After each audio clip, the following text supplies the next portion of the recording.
नमस्कार, मैं हूं यूसुफ अंसारी। सन स्टार में आपका स्वागत है। मेरे साथ आज सन स्टार के संस्थापक संपादक गोपाल दास जी मौजूद हैं, जो कि लगातार पिछले कई महीनों से पश्चिम बंगाल के चुनाव पर पैनी नज़र रखे हुए हैं और लगातार कोलकाता में बेस्ड हैं और पश्चिम बंगाल के अलग अलग इलाकों में घूमकर वहां के चुनाव का जायज़ा ले रहे हैं। तो पश्चिम बंगाल का चुनाव किस तरफ जा रहा है और जिस तरह वहाँ धर्म की राजनीति हो रही है और राजनीति में धर्म का इस्तेमाल किया जा रहा है, उसका क्या असर पश्चिम बंगाल के चुनाव पे पड़ेगा और नतीजों को किस तरह से ये राजनीति प्रभावित करेगी, इस बारे में गोपाल दास जी से आज हम खुली चर्चा करेंगे।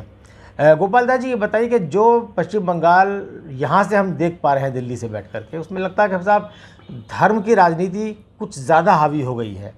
एक तरफ बीजेपी जय श्री राम का नारा लगवा रही है, दूसरी तरफ ममता बनर्जी चंडी पाठ कर रही हैं और तीसरी तरफ जो है असदुद्दीन ओवैसी और एक मौलाना अब्बास जो फुरफुरा शरीफ के पीरजादा हैं और अपनी पार्टी बनाकर चुनाव मैदान में लड़ रहे हैं और वामपंथी दलों और कांग्रेस के साथ उनका गठबंधन को लेकर काफ़ी चर्चा है।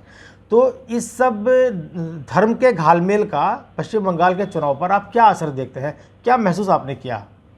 नमस्कार। पहली बात तो ये है यूसुफ भाई कि ये जो डायलॉग है आपका या जो सवाल है, यही उचित नहीं है। पूरी मीडिया यही काम कर रही है।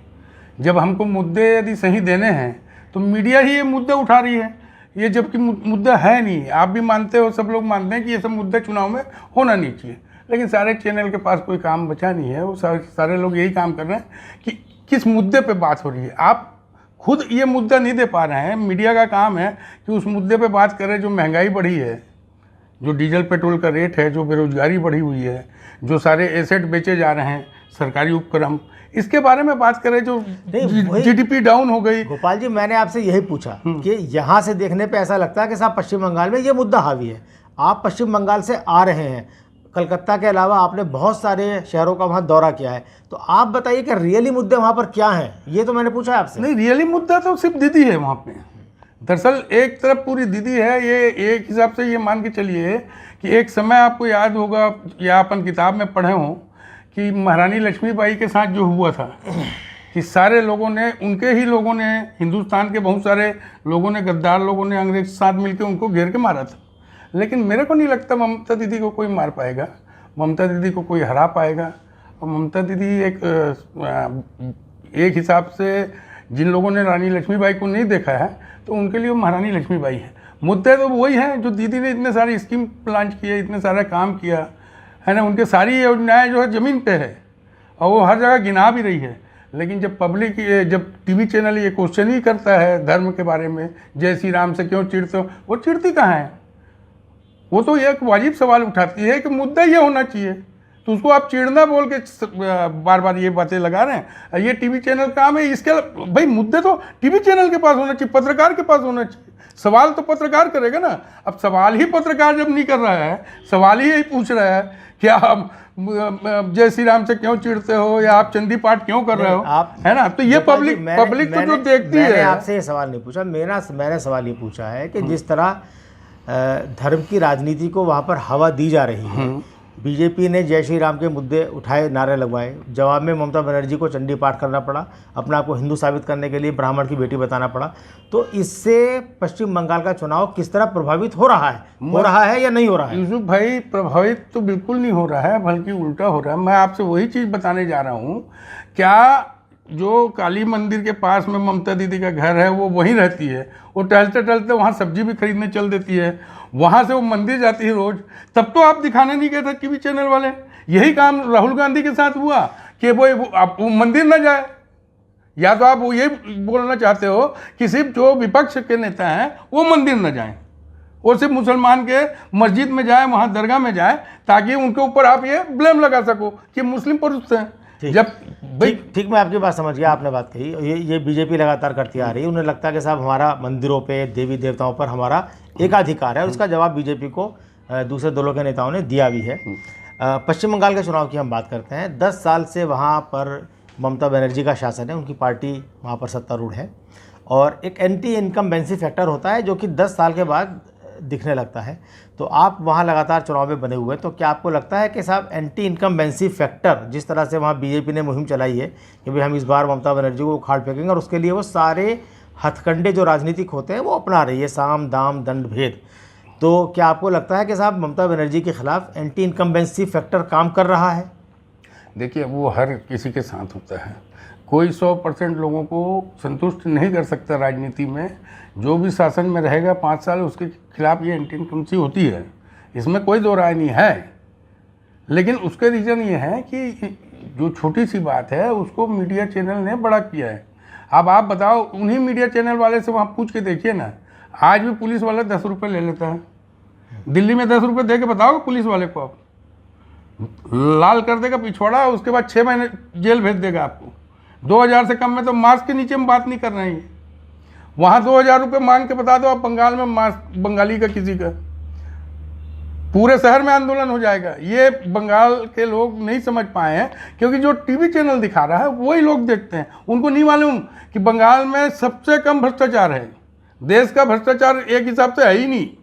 मान लो कट मनी या कोई भी मनी है या कार्यकर्ता जो भी करते हैं, तो वो तो बाकी जहाँ बीजेपी का शासन है वहाँ चले जाइए, आप सीधे सीधे लूट मारी है, पॉलिसी बना रहे हैं और पूरा चीज़ खा रहे हैं, ऊपर लेवल पे खा। अच्छा आप ये बताइए ना, चलिए बिना भ्रष्टाचार के एक रैली 100 करोड़ की होती है, हो जाती क्या? एक MLA को खरीदते हैं 300 करोड़ 200 करोड़ में, तो बिना उसके होता है क्या? आज 30,000 करोड़ का बजट खर्च है बीजेपी का बंगाल के लिए। अब बंगाल के लोग ये नहीं समझ पा रहे हैं कि ये 30,000 करोड़ रुपए आया कहाँ से है, ये बिना भ्रष्टाचार के आ गया है। तो भ्रष्टाचार तो बड़ा व्यापक रूप में है केंद्र सरकार में। केंद्र सरकार ने अपने एक भी बात, कोई भी जो पत्रकार है वहाँ पे ये सवाल नहीं कर रहा है कि मोदी जी बोले थे डीजल का रेट कम करेंगे, कर दिए क्या? कोई ये नहीं पूछ रहा है कि गैस सिलेंडर का रेट कम करेंगे, कर दिया क्या? कोई ये नहीं पूछ रहा है 2 करोड़ रोजगार देने वाले थे जो मोदी जी ने बोला था, अब तो वो बंगाल के लिए मोदी जी ने बोला 70 लाख लोगों को रोजगार देंगे हम। भाई वो तो अभी रिसेंटली आपके सामने एक उदाहरण है, बंगाल के लिए उदाहरण नहीं। बिहार में चुनाव हुआ तब ये बोले 19 लाख लोगों को रोजगार देंगे, 4.5 लाख लोगों को पहले कैबिनेट में बैठा के सरकारी नौकरी देंगे। आज 6 महीना हो गया है ना। जो जुमलाबाज वाला बात है वो तो देखिए भाई, अब मोदी जी के बात पे आदमी कैसे भरोसा करे, जो बंगाल में बांग्लादेश जाके ये बोल दे कि भाई मैं आज़ादी की लड़ाई में आंदोलन किया और मैं जेल गया, और उसको भी पूरी मीडिया चैनल रात भर बैठ के उसको वो कर रही है, जस्टिफाइड कर रही है। तो मुझे ऐसा लगता है कि आज इस समय खाली बंगाल के चुनाव नहीं है, ये देश के चुनाव है। और देश में यदि लोकतंत्र को बचाना है तो सबको मिलके, सबको मतलब उसमें पार्टी ही नहीं, लोगों को भी मिलके इस बंगाल को बचाना चाहिए। चाहे वो अधिकारी हो, चाहे वो जज हो, चाहे अब आप सोचिए CRPF BSF का क्या काम है, देश के सैनिकों का काम ये है कि वही आदमी शुभेंदु, वही मुकुल राय, वही गुंडा जो वो है अर्जुन सिंह, इन सब को Y+ सिक्योरिटी मिली हुई है, उनके साथ घूम रहे हो आप। आपके ऊपर CBI का केस है, एक आदमी को आप जेल में डाल रहे हो, एक आदमी को आप Y+ दे रहे हो। भाई आरोप तो दोनों के ऊपर, अभी तो किसी के ऊपर सिद्ध नहीं हुआ ना। जब आरोप सिद्ध नहीं हुआ तो एक को Y+ दे रहे हो। ये तो बीजेपी कहती है कि हम तो वॉशिंग मशीन है। नहीं, वॉशिंग मशीन क्या है? भ्रष्टाचार के आरोपों के साथ आप दूसरी पार्टियों में रहिए और हमारे हमले झेलिए, या हमारे पास आइए और उन सबसे आरोपों से मुक्त हो जाइए। वॉशिंग मशीन नहीं है, ये करती रही है शुरू से। बीजेपी कुछ नहीं कर रही भाई साहब। आपको एक बढ़िया चीज़ बता रहा हूँ कि इस देश में कोई भी नेता, मोदी जी जैसे नेता को पूरी मीडिया चैनल ने बर्बाद कर दिया। इस देश के पत्रकार जो रहे हैं, पुराने भी रहे हैं, जिन लोगों ने ये बताया कि बैलेंस करना है, आपको पार्टी नहीं बनना है, आपको सच नहीं बोलना है, सच दूसरे के मुंह से बुलवाना है, इसके मुंह से बुलवाना है, तो फिर मैं करने के लिए क्या बैठा हूँ? डिबेट करवाने के लिए बैठा हूँ कि पत्रकार हूँ, अपनी ओपिनियन दूंगा कि ये राइट है, ये गलत है, कि ये सही है। जब मैं यही नहीं बोल पा रहा हूँ तो मैं करूँगा क्या? अब आप बताइए कि ये लोग बोल देते हैं कि गोली मारो सालों को, तो उसके ऊपर कोई केस नहीं होगा, लेकिन मैं बोल रहा हूँ मेरे ऊपर केस हो जाएगा। अभी आप ये समय देखिएगा यूसुफ भाई, मैं आपको बहुत ये एकदम करीबी का एक ये बता रहा हूँ, आने वाला जो समय है वो इस न्यूज़ चैनल के लिए इतना ज़्यादा ख़राब हो गया है कि ऐसी स्थिति आने वाली है। हम अभी न्यूज़ चैनल पे बात नहीं कर रहे हैं, हम भी बात कर रहे हैं कि पश्चिम बंगाल का चुनाव आपकी नज़र में किस तरफ जा रहा है? क्या बीजेपी वहाँ सत्ता में आ रही है या ममता बनर्जी तीसरी बार रिपीट कर रही है? देखिए बीजेपी का तो नहीं मालूम है। बीजेपी जितना हवा बनाई है, हो सकता है कि हवा में कुछ दम हो, लेकिन परिवर्तन का लोगों में बातचीत है, ग्रामीण एरिया में बातचीत है। जो शहरी एरिया है वहाँ मोदी जी के बारे में सब लोग जान गए। न मोदी के बारे में विश्वास करता आदमी, न अमित शाह के बारे में। वहाँ लोकल इनके सामने कोई चेहरा है नहीं। बंगाल में ममता दीदी के सामने, तो ममता दीदी पे ही भरोसा करना लोगों का एक वो हो जाता है। तो ममता दीदी हो सकता है कि सीटें कुछ कम हो, है ना। और ये सीट भी मेरे को ऐसा लगता है कि ये सीट पूरा सीपीएम और कांग्रेस को इस समय बहुत ज़्यादा रिस्पांस मिला है। उन लोग बहुत मेहनत किए हैं। हो सकता है कि कांग्रेस सीपीएम और ये जो महाजोट है ये 70-80 सीट ले आए, कोई बड़ी बात नहीं है। तो आप ये सोचिए कि यदि ये 70-80 सीट लाते हैं तो यही वोट जो 17% जो सीपीएम का था, 7% कांग्रेस का था और जो अन्य का 8-10% था, यही तो सब बीजेपी में गया था वो 2019 में। तो 2019 की बात करते हैं, ममता दीदी का वोट तो कम नहीं हुआ था, वो मेरे ख्याल से आज भी कम नहीं होगा। अब मैं इतने अच्छे दावे से बोल सकता हूँ कि मोदी जी ने या बीजेपी के जो भी रणनीतिकार हैं, उन लोगों ने इस चीज़ को बहुत गलत किया है कि जो मुस्लिम वोट भी बिखर जाते थे, अलग अलग पार्टी में चले जाते थे, उनको कंसोलिडेट कर दिया है। तो ममता दीदी का चांस बहुत ज़्यादा है, क्योंकि हिंदू वोट तो मिलेगा ही, बंगाली लोगों का वोट मिलेगा ही वहाँ पे। आप कितना ज़्यादा खींच सकते हो भाई? आपका कहने का मतलब ये है कि जिस तरह सीपीएम और कांग्रेस मजबूती से चुनाव लड़ी है, तो वो अपना वोट बीजेपी को जो वोट 19 में चला गया था वो वापस ले लेगी। वो वापस ले लेगी। तो बीजेपी को तो 2016 में 3 सीटें मिली थी। हाँ। तो क्या 3 सीटें ही मिलेंगी बीजेपी को या नहीं? 3 सीटें तो नहीं, सीटें बढ़ेंगी जरूर। इसलिए बढ़ेगी कि बहुत सारे लोग जो टीएमसी से वहाँ गए हैं उनके लोकल भी पकड़ हैं, तो हो सकता है कि कुछ सीटें बढ़ेगी। लेकिन मेरे को नहीं लगता कि सरकार बनाने लायक कहीं पे कोई स्थिति में इन लोग आएंगे। सरकार फिर से रिपीट होगी ममता दीदी की, और ये सरकार इस समय रिपीट होगी तो आप समझिए राष्ट्रीय स्तर पे भी बदलाव संभव है। और बदलाव ना हो तो एक चेतावनी जो मनमानी जो कर रहे हैं केंद्र सरकार अपने हिसाब से, वो बंद होना चाहिए। और इस देश के सारे सैनिकों को भी, सारे जजों को, मजिस्ट्रेटों को, जितने IAS IPS हैं, इनको भी खुल के निकल के आना चाहिए, समय अपोज करना चाहिए। कितने दिन पोस्टिंग के लिए क्या है? आपको नौकरी से हटा नहीं सकते, आप डिपार्टमेंट कमज़ोर वाला तो देश के लिए भ्रष्टाचार को छोड़ के आप मलाई पोस्ट के लिए आप पूरे देश को ताक में रख दिए। आज आप खुद महसूस कर रहे हैं, किसी भी ब्यूरोक्रेट से आप बात कर लो, वो ये बोलेगा कि पार्टी कुछ भी कर रही बीजेपी। अब आने वाले समय में ये हो जाएगा।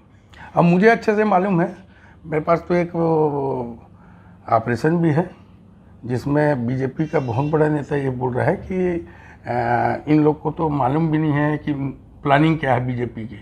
बीजेपी की प्लानिंग है कि वो 800-850 सांसद करेंगे, अभी छोटे छोटे राज्य बनाएंगे, नेशनल पार्टी सब खत्म करेंगे और छोटे राज्यों पे अपना कंट्रोल करके रखेंगे, वो क्षेत्रीय पार्टियों को डेवलप करेंगे। उन लोग को चलिए वो तो एक बात की बात है, एक अलग मुद्दा है। लेकिन अभी हम अगर हम चुनाव की बात करें तो ये बताएं कि अगर ममता दीदी रिपीट कर रही हैं तीसरी बार, तो वो कौन से फैक्टर हैं जो उनके पक्ष में जा रहे हैं? उन्होंने ऐसे कौन से काम 10 साल में किए हैं जिनकी वजह से जनता उन्हें तीसरी बार चुनने जा रही है? उनके बहुत सारी योजनाएं भी है, कन्याश्री योजना है, माँ भोजन का है। उन्होंने जो द्वारे घर तुम्हारे मतलब सरकार तुम्हारे द्वारे वाला जो स्कीम चलाया है ना, उन्होंने इलाज के लिए 5 लाख रुपए उन्होंने भी दिया है, वो सबके लिए है वहाँ पे। बल्कि अंशुमान योजना में, आयुष्मान योजना में सबके लिए नहीं है। वो जिसके पास एक फ़ोन भी है उसको नहीं मिलेगा, उसमें क्राइटेरिया रखा गया है। बल्कि ममता दीदी ने जो दिया वो सबको दिया। किसानों को भी उनने 21,000 रुपये दिया है। अब ये तो खुला ऑफर है। आप एक रिश्वत के लिए घोषणा कर रहे हो कि 18,000 रुपये तीनों के चुनाव के बाद मिलेंगे। तो ममता दीदी तो कब जमाने से इनको दे दी, लिस्ट डाल देते ना। अभी ये चुनाव के बाद क्यों देना चाहते हैं? अभी दे दे रिश्वत। तो कुल मिलाकर आपका कहना, ये आपका आकलन ये है कि बीजेपी चाहे जितना जोर लगा रही हो, अभी वो सत्ता के नज़दीक नहीं पहुंच रही है। देखिए, मैं तो बीजेपी के भी लोगों से जुड़ा हुआ हूँ, बहुत करीबी से जुड़ा हुआ हूँ, और उनका जो अनुमान और जो कॉन्फिडेंस है, जब हम लोग रियल में बात करते हैं, आप भी रिकॉर्ड बात करते हैं, तब वो भी यही मानते हैं कि भाई सीट बढ़ेगी, 100 से ऊपर आएगी तो हमारी सरकार बनेगी। 100 से ऊपर नहीं आएगी तो हमारी गवर्नमेंट नहीं बन 100 से ऊपर आएगी तो फिर हम तोड़ फोड़ कर लेंगे और सरकार बना लेंगे। ये तो सबको मालूम है, तोड़ फोड़ कर तो लेंगे। अगर 100 से ऊपर आएगी तो बीजेपी की सरकार कैसे बनेगी? क्या वामपंथी से सपोर्ट करेंगे? नहीं, वामपंथी नहीं, तोड़ फोड़ करेंगे। देखिए उनके पास नहीं, आज की तारीख में तोड़ फोड़ तो नहीं होती है। नहीं, तोड़ फोड़ होती है। आज की तारीख में ये है कि आप ये जितने विधायक गए कहाँ करेंगे? तो क्या कांग्रेस में तोड़ फोड़ करेंगे? कांग्रेस में भी करेंगे, वामपंथी भी करेंगे। भाई देखिए, पैसा आपके पास है, इस देश में पैसा सिर्फ बीजेपी के पास है और किसी के पास नहीं। सबका पैसा पहले खत्म करते हैं, जाके वहाँ EB CDI और ये सब लगाते हैं, ED से लेके सब। वो क्यों लगाते हैं? कि चुनाव में उनके पास पैसा न रहे और हम अपना पूरा पैसा फेंकें और लोगों को हम कन्विंस कर लें। तो ये पैसे के दम में, चैनलों के दम में जो राजनीति हो रही है, दरअसल आज की डेट में ममता दीदी की एंटी इनकम सी नहीं है, इस सरकार की एंटी इनकम सी पूरे देश में। जो कोई मानने को तैयार नहीं है और उसको उस एंटी इनकम सी को हटाने का काम पूरा न्यूज़ चैनल की बहुत बड़ी महत्वपूर्ण भूमिका है भाई साहब। जो आदमी से आप पूछोगे वो यही बोलेगा मैं चैनल में देखा हूँ। हाँ, तो बात सही है। जो चैनल में जो आदमी बंगाल में नहीं है उसके बारे में, बंगाल के बारे में उसका जो भी ओपिनियन बन रहा है वो टीवी चैनल पे न्यूज़ देख के बन रहा है, इसमें कोई शक नहीं है। एक और बात जो आपने अभी बात की कि बीजेपी की 100 से ऊपर आएगी तो बीजेपी तोड़फोड़ करके सरकार बनाएगी, या जो भी बात है। एक बात ये बहुत महत्वपूर्ण है कि जो वहाँ किसान आंदोलन से जुड़े हुए नेता भी पश्चिम बंगाल में गए थे, तो आपको क्या लगता है कि किसान आंदोलन का भी असर पश्चिम बंगाल के चुनाव पर पड़ेगा? देखिए, किसान आंदोलन हो, चाहे बैंक कर्मचारियों का आंदोलन हो, चाहे सेल का आंदोलन हो, दुर्गापुर में स्टील प्लांट बिक चुका है, चाहे वो LIC का आंदोलन हो, ये जितने भी आंदोलन हैं, ये आंदोलन को न्यूज़ चैनल नहीं दिखाएगा तो इसका असर पड़ेगा ही नहीं। और हम तो बोलते हैं, चाहे वो राकेश टिकैत जी हो, चाहे सेल वाले हों, आज के डेट में जिनको भी आंदोलन करना है वो जाके न्यूज़ चैनल के सामने धरना दे, उसको बोले जब तक लाइव नहीं करोगे तुम 2 घंटा, तब तक साले घुसने नहीं देंगे।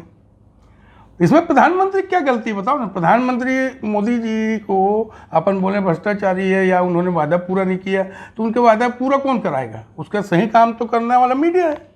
उनका काम था कि वो जाके यही सवाल करें, ताकि आपका कहने का मतलब ये है कि जो मीडिया का रोल आज है वो चुनावों को प्रभावित कर रहा है। 100% चुनाव को प्रभावित नहीं कर रहा है। बीजेपी को चुनाव जिताने में जुटा हुआ है। बीजेपी को चुनाव जिताए या कोई भी ऐसी पार्टी हो या जिसके खिलाफ उनको लगना हो या जिसके सपोर्ट में लगना हो। इस चुनाव में मीडिया की जो भूमिका, आपका जो कहने का मतलब है वो ये है कि मीडिया परोक्ष रूप से या सीधे रूप से या छुपे रूप से कहीं ना कहीं बीजेपी की मदद कर रहा है, क्योंकि वो बीजेपी के जो घोटाले हैं या बीजेपी सरकार के खिलाफ जो बात होनी चाहिए, जो आपने अभी बात की निजीकरण की, जो तमाम LIC का निजीकरण हुआ है, एयर इंडिया का हो गया, बहुत सारी चीज़ों का, रेलवे का हो गया, सबका उसका उतनी व्यापक तरीके से उसकी कवरेज न्यूज़ चैनलों पर नहीं हुई है जितनी होनी चाहिए थी, और इसका असर जनता पर पड़ रहा है और इन संस्थानों से जुड़े हुए लोगों पर पड़ रहा है। जब बैंक की हड़ताल कई दिन की 2 दिन की रही, लेकिन वो मीडिया से बाहर रही, तो आपका मतलब ये है कि मीडिया जो है वो केंद्र सरकार के खिलाफ। यूसुफ भाई, आप मेरे को एक चीज़ बताइए। नहीं, मैं सवाल पूछ रहा हूँ, आप बताइए। नहीं, मैं आप ही के सवाल का एक सवाल में उसमें मैं कर रहा हूँ। मीडिया चैनल यदि मोदी जी से ये पूछे कि आपने इसको क्यों बेचा, आपने तो बोला था देश नहीं बिकने दूंगा, ये सवाल कोई पत्रकार करे तो सवाल होगा। आप तो वो करते नहीं, वो बोलते हो कि ममता दीदी बोल रही है ये सब बेच दिए हैं, है ना, तो वो उस बात को पलट के दूसरे बात पे आ जाते हैं। आप भी चाहते हैं कि अच्छा चलिए उसको छोड़िए, आप बताइए कि वो राम से क्यों चिढ़ती है। तो आप जो चीज़ करना चाह रहे हैं वही आप कर रहे हैं। वही मैं आपसे पूछ रहा हूँ ना, तो आप मीडिया का निगेटिव रोल देखते हैं। तो कुल मिलाकर के आपका कहने का मतलब ये है कि मीडिया इस चुनाव में, बाकी चुनाव की तरह इस चुनाव में भी मीडिया एक तरह से जो निष्पक्ष रोल उसका होना चाहिए वो रोल नहीं निभा रहा है, और वो बीजेपी का पक्ष लेकर चुनाव को कहीं ना कहीं प्रभावित कर रहा है। ये मतलब आपका कहने का है? निष्पक्ष रोल तो दूर की बात है, सत्ता पक्ष का ही काम कर रहा है। उनके प्रवक्ता शर्मा जाते हैं, प्रवक्ताओं से ज़्यादा बुरी तरीके से रात दिन यही काम कर रहे हैं, और एक सवाल नहीं पूछते, और सवाल जो पूछते उसका जवाब सामने वाला नहीं देता तो आप दूसरे सवाल पे आ जाते हो। जी गोपाल जी, आपने बहुत ही बेबाकी के साथ तमाम मुद्दों को छुआ, और पश्चिम बंगाल के साथ साथ दूसरे चुनाव राज्यों में चुनाव हो रहे हैं उन पर हमने बात नहीं की। हमने बात सिर्फ पश्चिम बंगाल तक सीमित इसलिए रखी है कि चूँकि आप पश्चिम बंगाल के चुनाव में लगातार एक उस पर पैनी नज़र रखे हुए हैं, घूम रहे हैं और आपको वहाँ के बारे में ज़्यादा जानकारी भी है और सबसे महत्वपूर्ण चुनाव आज पश्चिम बंगाल का है। तो इस चर्चा को हम यहीं विराम देते हैं और फिर किसी और दिन आपसे किसी और मुद्दे पर बात करेंगे। तो दोस्तों, ये थे गोपाल दास जी, जिन्होंने पश्चिम बंगाल के चुनाव के बारे में, वहाँ की जो राजनीति हो रही है, क्या मुद्दे उठ रहे हैं और क्या मुद्दे उठने चाहिए और मीडिया का क्या रोल है, इसके ऊपर खुलकर अपनी बातचीत रखी है। तो बने रहिए हमारे साथ, कुछ और मुद्दों पर भी आपके सामने हम अपनी प्रस्तुति पेश करेंगे। तब तक के लिए मुझे यानी यूसुफ अंसारी को इजाज़त दीजिए। नमस्कार।